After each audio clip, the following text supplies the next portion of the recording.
Assalamualaikum warahmatullahi wabarakatuh. We are from Group 1. We want to present our discussion about learning style. The first is definition of learning style. So according to excerpt, learning style is the way that he or she concentrates on, processes, internalize, and remembers new and difficult information or skill.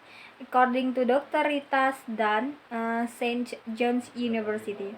Jadi Dr. Rita itu mengatakan kalau learning style adalah cara seseorang dalam berkonsentrasi, memproses, menginternalisasi serta mengingat informasi atau keterampilan baru dan sulit. Jadi ketika kita menemukan keterampilan baru atau sesuatu hal yang belum pernah kita lakukan, kemudian kita anggap itu sulit, kemudian kita belajar cara mengatasi kesulitan itu hingga kita akhirnya paham sesuatu hal yang tidak kita paham, itu dinamakan dengan learning style. And then menurut James Wycliffe, learning style is characteristic cognitive, affective, and psychological behaviors that serve as relatively stable indicators of how learners perceive, interact with, and respond to the learning environment. Jadi kalau misalnya James Wycliffe itu mengatakan kalau misalnya learning style adalah karakteristik perilaku kognitif, efektif, dan psikologis yang berfungsi sebagai indikator yang relatif stabil tentang bagaimana peserta didik memandang, berinteraksi, dan menanggapi lingkungan belajar. Jadi kalau menurut James Wycliffe itu learning style adalah prosesnya bagaimana dia itu belajar dari sesuatu yang sulit tadi menjadi bisa, dan setiap dia menemukan sesuatu yang sulit, sesuatu yang belum pernah dilakukan, kemudian dipelajari terus sampai dia paham, sampai dia bisa, sampai dia mengerti, dan prosesnya itu dinamakan dengan learning style. And then learning style in simple term, children learn through a combination of these elements. First is psychological, second is cognitive, and the last is affective. Psychological elements is also divided into several parts. One is environmental elements, namely consisting of sound, light, temperature, and design. Two is emotional elements, consisting of motivation, persistence, responsibility, and structure. Three is sociological elements, and the last is physical elements, consisting of perceptual, intake, time, and mobility. Jadi psikologikal tadi kan ada 3 elemen yang sangat berpengaruh dalam learning style. Ada psikologikal, terus kognitif, serta efektif. Dan psikologi juga, elemen psikologi juga dibagi menjadi 4 bagian. Yang pertama kita akan membahas tentang environmental elements yang terdiri dari 4 tadi. Ada sound, light, temperature, and design. Yang pertama kita bahas adalah sound. Children vary greatly in their ability to concentrate in varied sound environments.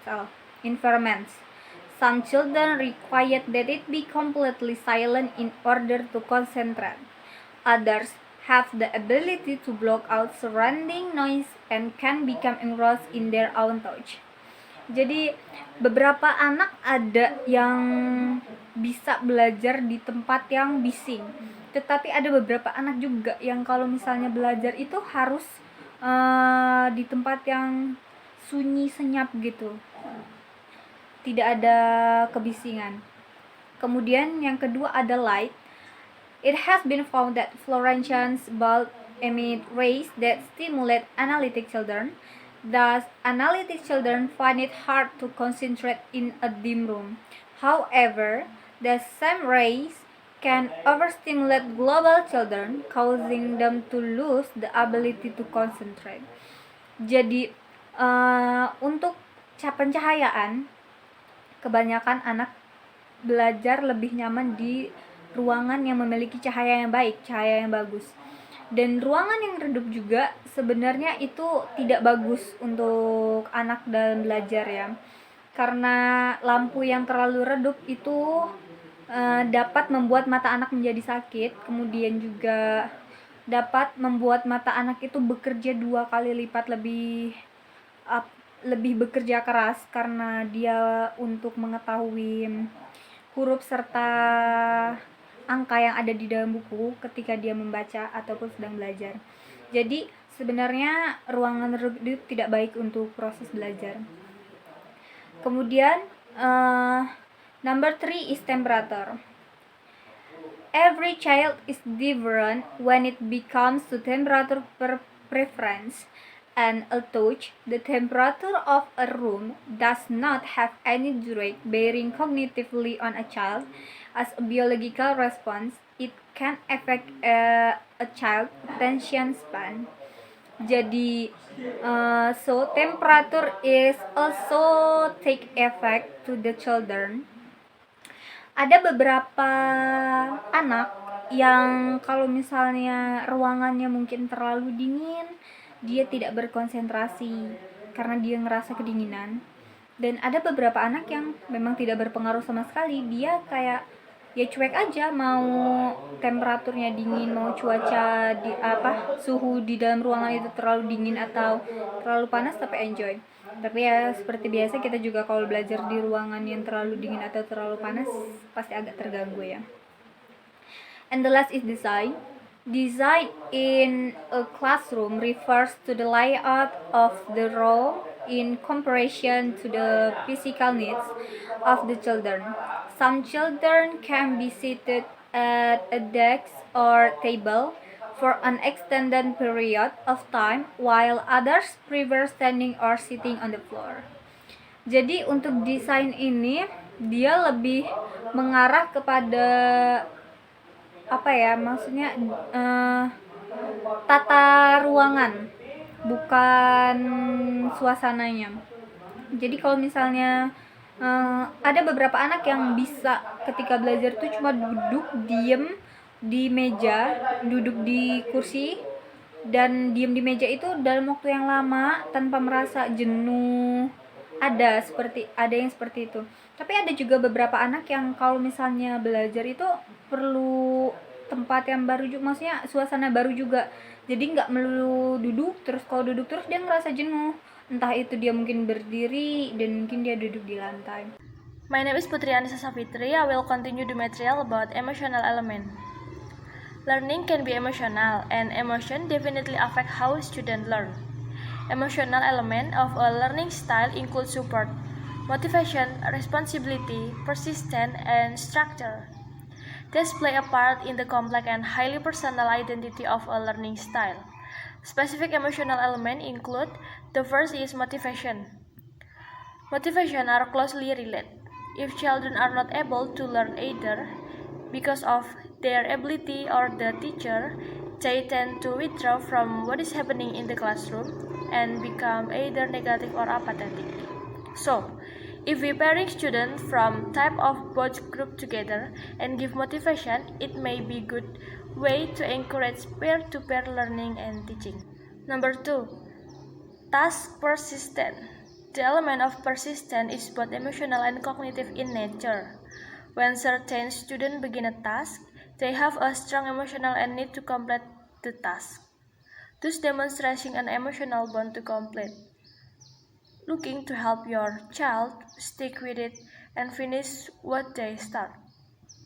Try breaking down tasks into smaller, short-term assignments, or encourage working with other children who have more task persistence. Using praise during the process of working on a task, as well as when it is completed, may be good motivation. Number 3, responsibility. Does your student move to the beat of their own drum, or are they compliant and willing to cooperate with instruction? If your child doesn't like to do something just because someone asked them to, try speaking to them as an equal. Explain to them why the task as requesting is important. Connecting the task to their personal interests may raise their feelings of autonomy and willingness to participate. Number 4, structure. Some children need to know exactly what is expected of them before commencing on an activity. Others want only the objective or goal and prefer to create their own way of accomplishing the assignment. These differences are referred to as structural differences. If your child needs specific instruction, ensure they understand the task, expectation, and resource available. The next material is sociological element. How we interact with others play a role in our learning style. Working independently or working in a team, whether under supervision of an instructor or without it, may play a role in how we learn.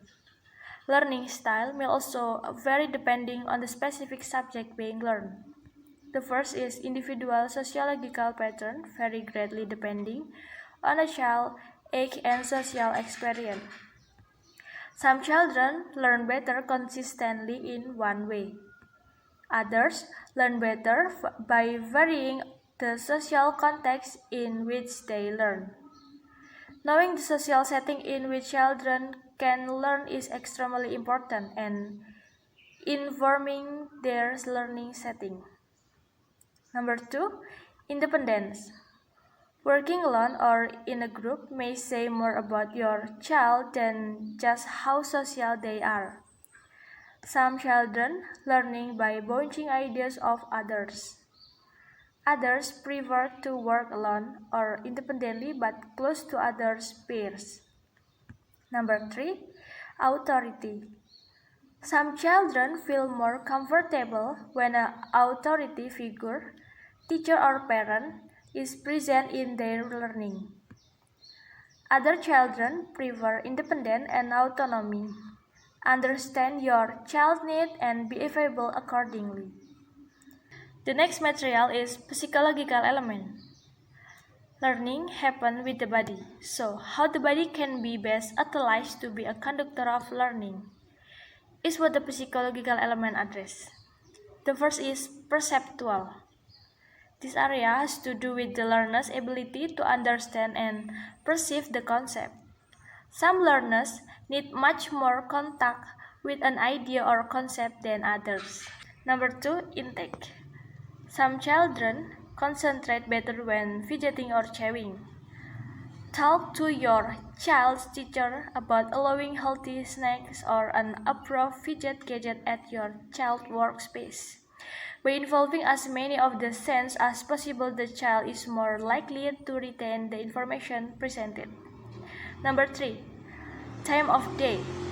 Your child may learn best at a certain time of day.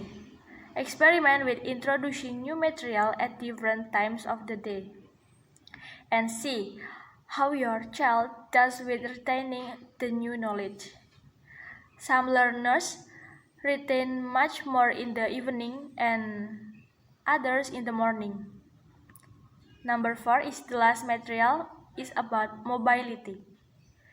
Some students need to move to learn. How long can your child sit still? Some children need more frequent breaks or learn better when they have the freedom to move around. Some children can sit still and be engaged, especially when they are interested in a task.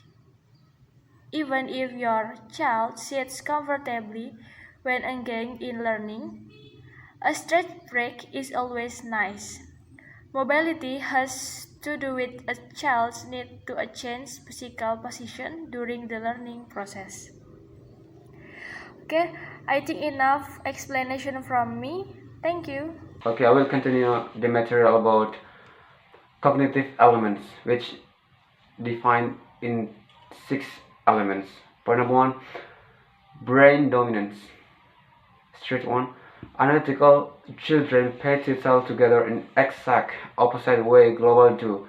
Once a strongly analytical student begins a task, that student has a strong emotional compassion to complete it.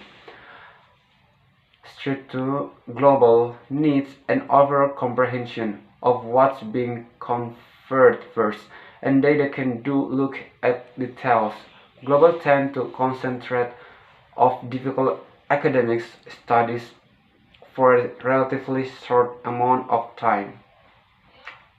Integrated try to vary the types of activities offered to engage both of types of learners. Point number 2, conceptual tempo. Impulsive.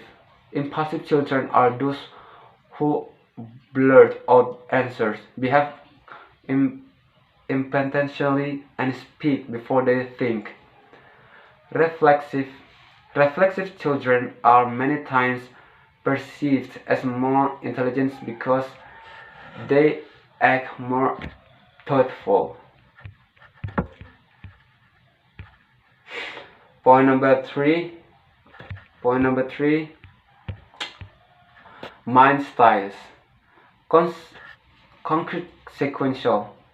Emphasis on the concentrated word of physical sense. Sequential step-by-step linear progression of thought. Instinctive, methodical, deliberate, ordered, practical, quite stable. Abstract random. Random YRB like a multidimensional emotional perspective. Critical, metaphoric, uses gesture and body language colorful. Abstract sequential. Abstract words of the intellect best human concentrate. Concrete word focuses attention on facts. Documentations, concepts and ideas uses pieces. Rational and is highly favorable. Concrete random. Intuitive, instinctive, impulsive, and independent thinking process uses practical demonstration to validate or to prove. Point number 4. Physical differentiation. Field dependence. The field independence learner tends to articulate figures as discrete from their backgrounds. These learners can differentiate objects from their backgrounds. They have more of an ability to handle tasks that require analysis or compression. Field independence. The field independence learner tends to experience events in consonant fashion. They tend to identify with a group. I want to explain the next part, and the next part is about modality. So in this part there are 6 modalities that usually used by children or students to learn in order to they can get new knowledge. I want to explain to you one by one about this. Okay, the first model is experience. Usually children or students begin learning by the experience. When we still young, we also learn from experience, right? We will try touching everything that near from us to get new experience. Even until now, there are so many people who still learn from this. And the second model is visual. Visual learner remember what they see and can recall details through picturing what they have seen. Allow their children to view the materials in advance to class so that they can visualize what they will be taught. And the third modality is auditory. So learners that have this model, they can remember what they hear and can recreate what they hear by focusing on what's said in the lesson. Next, the fourth model is tactile. Students who have this model, they can remember more easily if they are drawing or doodling, writing, or somehow using their fingers. And the fifth model is kinesthetic.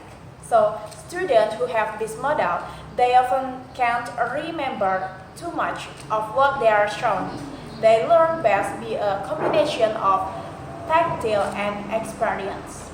And the last is integrate. This model is allow children to develop their own visual aid to help them learn. Okay, the next part is about multiple intelligence.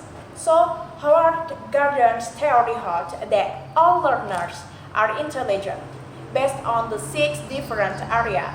The level of intelligence in each area varies, and that different self-explanatory levels have described each individual learner. So, the first intelligence is bodily kinesthetic. The body is used in skilled ways, with or without object, involving fine and gross motor movement. The second intelligence is linguistic, so these are gifted communicators, poets, and journalists.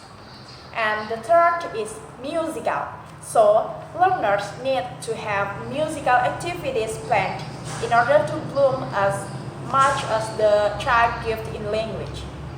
The fourth is spatial, so learners are more visual or think in pictures and images. The fifth is intrapersonal, so learners are self-confident and they need to daydream and speech to be learned. And the last is intrapersonal. Learners who have this intelligence, they have many friends and learn best in social content. Okay, we're gonna move to the last part. And the last part is about affective elements. So this part consists of 2 parts. The first is conceptual level and the second is psychological types. In conceptual level, there are high and low. In high, students are more independent. They enjoy individual project, problem solving, and a choice or assignment. Even low, students are not able to look at alternative solution to problem. Next, in psychological types, there are 5 kinds of learner. The first is thinker. So thinkers are more objective and reason logically their decision. The second is sensor. In sensor, learners relate best to the real world and concrete experience. The third is feeler. Feelers learner make decisions based more on their emotion and insight than reason. And the last is intuitor. These learners relate to the world through intuition. They are more global and more apt to dislike detailed work. Okay, maybe that's all about my explanation in this presentation. Thanks for your attention. Wassalamualaikum warahmatullahi wabarakatuh.